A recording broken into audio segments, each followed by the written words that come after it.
Hi friends, welcome back to Sakhi reviews. ఈరోజు story చాలా ఇంట్రెస్టింగ్గా ఉండబోతుంది. ప్లీజ్ సబ్స్క్రైబ్ చేసి లైక్ చేయండి.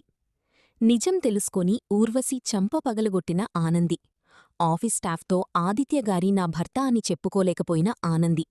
ఇదంతా ఎలా జరిగిందో తెలియాలంటే పూర్తిగా స్టోరీని చూడండి. సునంద ఫ్యామిలీ అందరూ డైనింగ్ టేబుల్ దగ్గర భోజనం చేస్తూ ఉంటారు. పార్వతమ్మ గుత్తివంకాయ కూర చేసి పెట్టుంటుంది. ఈరోజు ఏం చేశావు అని మూత తీసి చూస్తాడు ఆదిత్య. గుత్తివంకాయ కూర చేశావా పార్వతమ్మ? చాలా బావుంటుంది, మంచి స్మెల్లొస్తుంది అని టేస్ట్ చేస్తాడు ఆదిత్య. బావుందా అని పార్వతమ్మ అడుగుతుంది. బావుంది కాని ఆనంది చేసినంత టేస్టైతే లేదు. ఆనంది చేస్తే చాలా బావుంటుంది అని టక్కు నానేస్తాడు సునంద ముందర. సునంద గంభీరంగా చూడడంతో ఫీలవుతాడు ఆదిత్య. వదిన వంటల్ని మర్చిపోలేకపోతున్నావు అని చైతన్య అంటాడు. ఇంక తర్వాత ఆదిత్య రూంలోకొచ్చి చిట్టిగాడితో ఇలా అంటూ ఉంటాడు. చూసావ్రా చిట్టి, నాకు తెలియకుండానే మీ అక్క చేసిన గుత్తివంకాయ కూర బావుంటుంది అని అనేశాను. ఎందుకంటే వంకాయలంటే ఇష్టంలేని నాకు ఆ రుచిని పరిచయం చేసింది మీ అక్క అని జరిగిన సంఘటన గుర్తుచేసుకుంటాడు ఆదిత్య. ఆనంది ఆదిత్యగారు అంటూ వస్తుంది ఆదిత్య దగ్గరికి. ఏంటానంది, నాకోసం ఏదో స్పెషల్ చేసినట్టున్నావ్ అని అంటాడు. అవును ఆదిత్యగారు, చూడకుండానే మీరు భలే గుర్తుపట్టేశారు అని చెప్తుంది. ఏంటా స్పెషల్ అని అడుగుతాడు.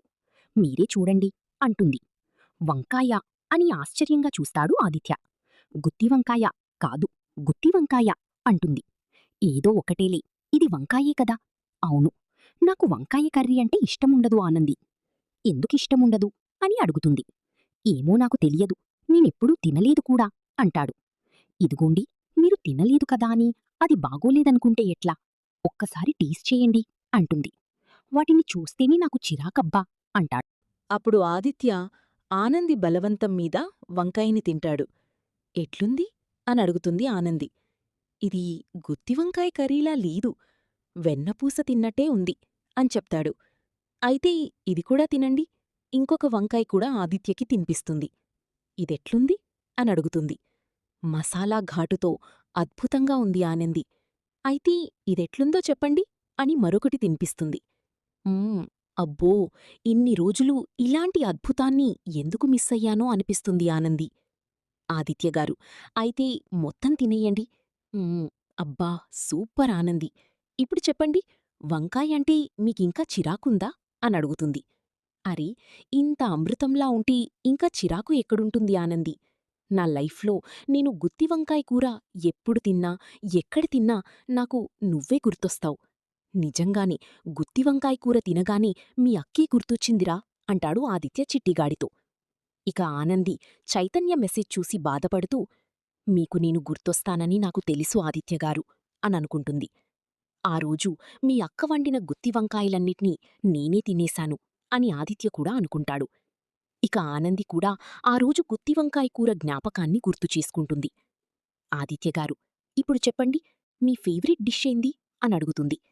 గుత్తివంకాయ అంటాడు. అది రాజా ఆంటీ.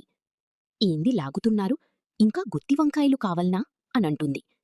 ఇంత అద్భుతమైన కూర వండిన శ్రీమతిగారికి థాంక్స్ చెప్పుకోకపోతే ఎలా? వండిన చేతికే కాదు, వండిన మనిషికి కూడా ముద్దు పెట్టాలి. మీ జ్ఞాపకాలు ఇంకా నాతోనే ఉన్నాయి అని ఆనంది అనుకుంటుంది. సారీ ఆనంది, మరోసారి నీ జ్ఞాపకాలని నా ఆలోచనల్లోకి రానివ్వకూడదు అని ఆదిత్య అనుకుంటే, అవి మీరు వద్దనుకుంటే ఆగిపోవండి, ఎప్పటికీ మన ఊపిరిలాగా మనతోనే ఉంటాయి అని ఆనంది అనుకుంటుంది. ఇంక ఊర్వశి ఒక చిన్న పాపకి తిండిపెట్టి ఆ పాపతో ఇలా అంటూ ఉంటుంది. నేను చెప్పినట్టుగా చేస్తావు కదా అనడుగుతుంది. ఆ, చేస్తా అంటుంది ఆ చిన్న పాప. నేను ఎలా చెప్తే అలా యాక్ట్ చేస్తావు కదా అనడుగుతుంది ఊర్వశి. నువ్వు చెప్పిన దానికంటే ఎక్కువే యాక్ట్ చేస్తా అని తెలివిగా చెప్తోందా పాప. ఏయ్, చెప్పేది వినవే అంటోంది ఊర్వశి. ఏయ్, నేను వినట్లేదనుకుంటున్నావా? నేను తింటూనే వింటున్నాను అంటోంది ఆ పాప. ఇదేంటి ఇంత ఓవరాక్షన్ చేస్తోంది అని తాయరమ్మ అడుగుతోంది. చైల్డ్ ఆర్టిస్టు పిన్ని సూపర్ యాక్టింగ్, ఇరగదీసేస్తోంది. కాకపోతే కొంచెం బిల్డప్ ఎక్కువ అంటాడు జిరాఫీ. ఏయ్, ఎవరికి బిల్డప్ ఎక్కువ అని గదమాయిస్తోంది ఆ పాప జిరాఫీని. ఆ, నీకు కాదులే, నాకు అంటాడు జిరాఫీ.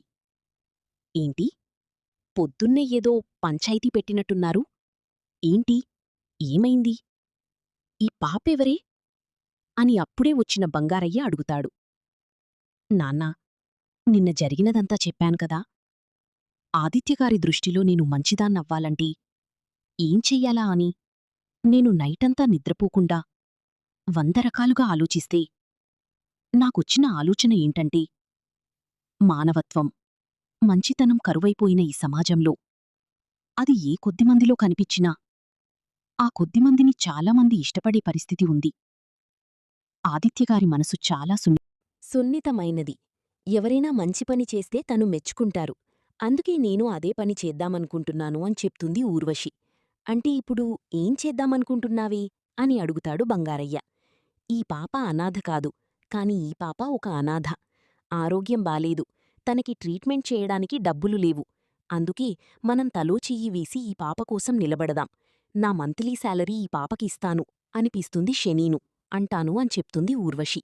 ఆ ఏంటి, మంత్లీ శాలరీ ఇస్తావా అని బంగారయ్య కంగారుపడుతూ అడుగుతాడు.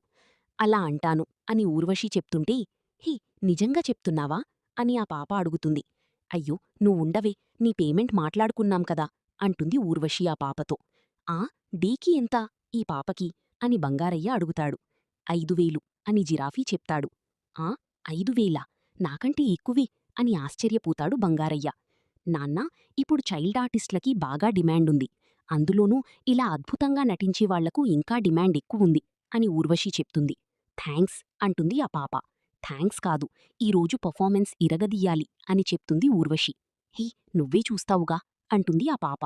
పాప చాలా షార్ప్గా ఉంది అని అంటాడు బంగారయ్య. అందుకే చైల్డ్ ఆర్టిస్ట్ అయింది అని జిరాఫీ చెప్తాడు.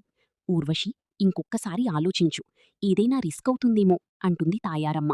ఇప్పుడు రిస్క్ చెయ్యకపోతే మనకు మిగిలేవి చిప్సే. మనమవి తింటూనే కూర్చోవాలి.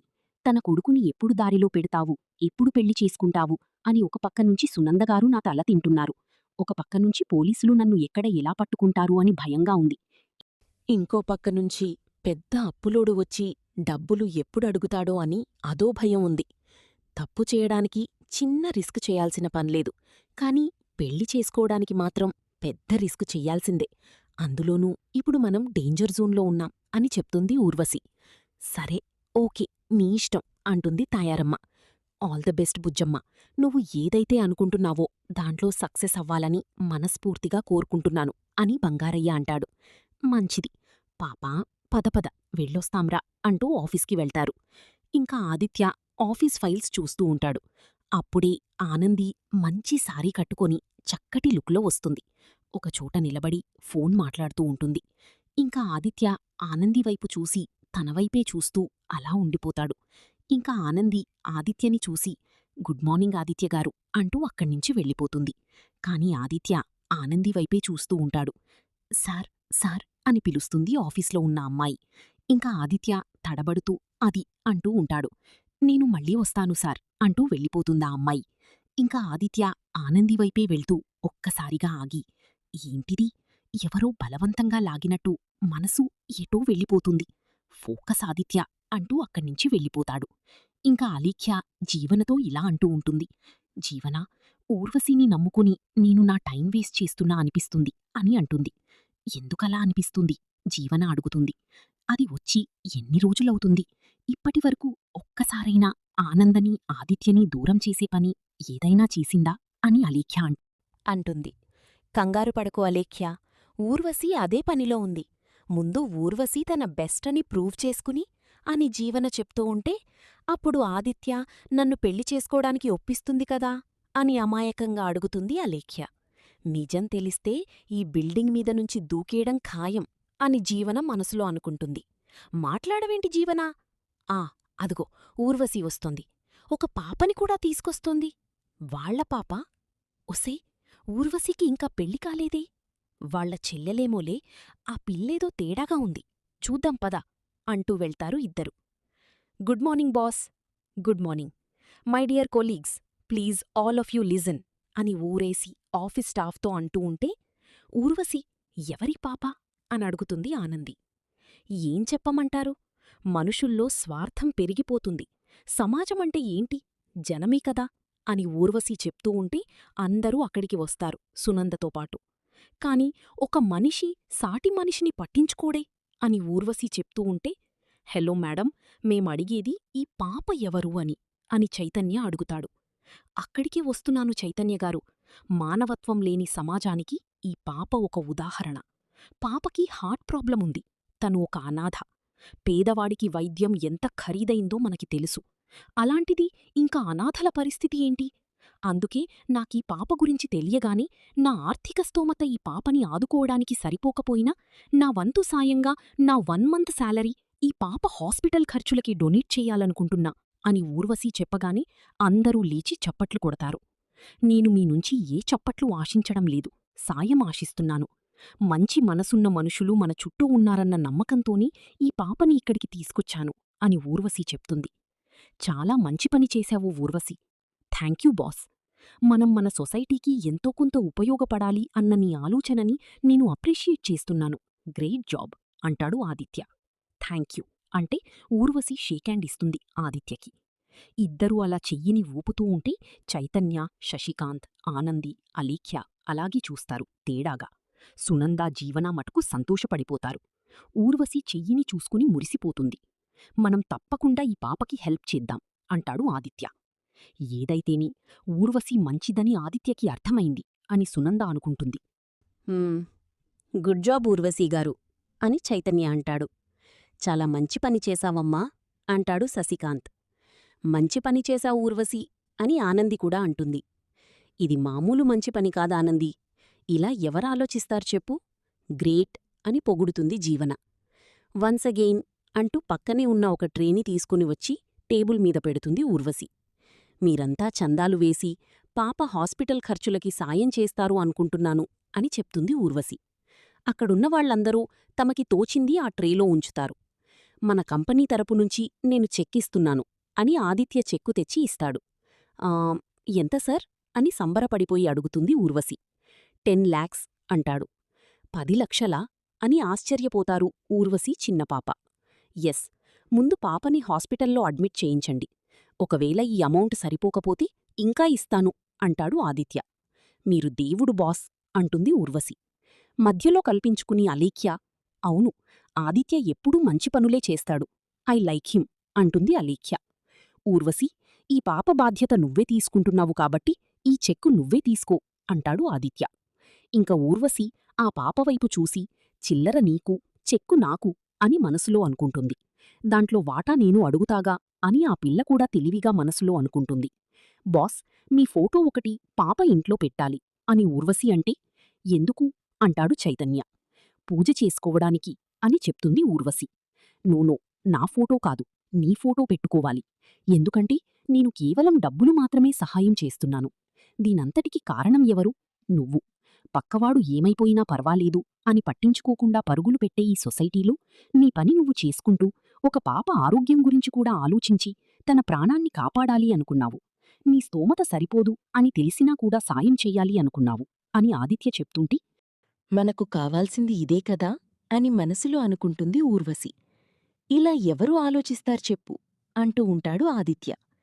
అప్పుడే సునంద, అవున్రా, ఊర్వశి చాలా మంచమ్మాయి అని చెప్తుంది. మంచి మనసున్న అమ్మాయి కాదమ్మా, తన మనసు ఎంతో ప్రేమతో నిండిపోతే కాని ఇలాంటి మంచి పనులు చేయడం సాధ్యం కాదు అంటాడు ఆదిత్య. థ్యాంక్యూ బాస్ అంటుంది ఊర్వశి. నీలాంటి ఒక మంచి అమ్మాయి నా ఆఫీస్లో ఎంప్లాయీగా ఉన్నందుకు ఐ ఫీల్ వెరీ ప్రౌడ్ అని ఆదిత్య అంటాడు. వెరీ గుడ్ ఊర్వశి, వీణ్ణి బాగానే ఆకట్టుకుంది అని సునంద అనుకుంటుంది. ఆదిత్య ఊర్వశి దారిలోకి వచ్చినట్లున్నాడు కదా అని అలేఖ్య అంటే, నీకు అలా అర్థమైందా జీవన అంటుంది. అంతేగా అని అలేఖ్య అంటే, అంతేలే అంతే అని జీవన అంటుంది. నువ్వు కేవలం పిఏగా మాత్రమే కాదు, మంచి డిజైనర్వి, మంచి హ్యూమన్ బీయింగ్వి కూడా. నీలాంటి మానవతా హృదయం ఉన్నవాళ్లు ఈ సొసైటీకి చాలా అవసరం అని ఆదిత్య పొగిడేస్తూ ఉంటాడు. డాడ్, అన్నయ్య ఈ అమ్మాయిని మరీ ఎక్కువగా పొగుడుతున్నట్లుందే అంటాడు. రీ, మంచి పని చేస్తే మెచ్చుకోవాల్రా, అది ఎవరైనా సరే అంటాడు శశికాంత్. ఊర్వశి, ఈ చెక్ తీసుకో అని ఆదిత్య ఇవ్వబోతూ ఉంటే అప్పుడే ఆనంది ఆ చెక్కుని తీసుకుంటుంది. ఆనంది ఆ చెక్కుని అలా తీసుకోవడంతో అందరూ ఆశ్చర్యంగా చూస్తారు. ఆనంది, చెక్ నువ్వు తీసుకున్నావేంటి అని అడుగుతుంది జీవన. చెక్కిచ్చి పాపని వదిలించేసుకుందామా జీవన? ఊర్వశి మనవరకు పాపని తీసుకొచ్చింది అంటే మన వల్ల పాపకి పూర్తి న్యాయం జరుగుతుందని కదా అంటుంది ఆనంది. డబ్బులిచ్చినా న్యాయం జరుగుతుంది కదా అని ఊర్వశి అంటూ ఉంటే, అలా కాదు ఊర్వశి, శాశ్వత పరిష్కారం కావాలి అని చెప్తుంది ఆనంది. అది ఎలా అని అడుగుతుంది జీవన. పాపని హాస్పిటల్లో అడ్మిట్ చేద్దాం అని చెప్తుంది ఆనంది. హాస్పిటల్లో జాయిన్ చేస్తారా అని భయపడుతూ అడుగుతుంది ఆ పాప. అవును పాప. ఆదిత్యగారు, పాప ట్రీట్మెంట్కి ఎంత ఖర్చవుతుందో అంతా కేడీ కామెంట్స్ తరపున సాయం చేద్దాం అని ఆనంది చెప్తుంది. సరే అని ఆదిత్య తల ఊపుతూ ఉంటాడు. ఇంకా ఆనంది పాపని హాస్పిటల్లో చేర్పించి ట్రీట్మెంట్ చేసేటప్పుడు డాక్టర్ ఆ పాపని పరీక్షించి ఈ పాపకి ఎలాంటి జబ్బు లేదు అని చెప్పడంతో ఊర్వశి ఆ పాపకి అనారోగ్యముంది అని అలా చెప్పినందుకు ఊర్వశి చెంప పగలగొడుతుంది ఆనంది. అమ్మో అని ఇదంతా ఊహించుకుంటుంది ఊర్వశి. ఇంకా ఆఫీస్లో ఒక అమ్మాయి ఆనంది దగ్గర నిలబడి ఉంటుంది. అప్పుడే ఆనంది కాస్త ముందుకు వెళ్లడంతో మెడలోని తాళి ఆ అమ్మాయికి కనిపిస్తుంది. మేడం, మీకు పెళ్ళయిందా? అసలు మీకు పెళ్ళయిందని మాకు తెలీదు మేడం. మీరు బ్యాచిలరేట్ అనుకుంటున్నా అని అంటుంది. లేదు, నాకు పెళ్ళయింది అని చెప్తుంది ఆనంది. అసలు మీ హస్బెండ్ ఎవరు మేడం? చెప్పండి మేడం, అసలు మీ హస్బెండ్ ఏం చేస్తుంటారు అని ప్రశ్నిస్తుంది ఆ అమ్మాయి ఆనందిని. ఆదిత్య గురించి చెప్తుందా? చూద్దాం ఏం చేస్తుందో అని అక్కడే పక్కన నుంచొని ఉన్న అలేఖ్య, జీవన అనుకుంటారు.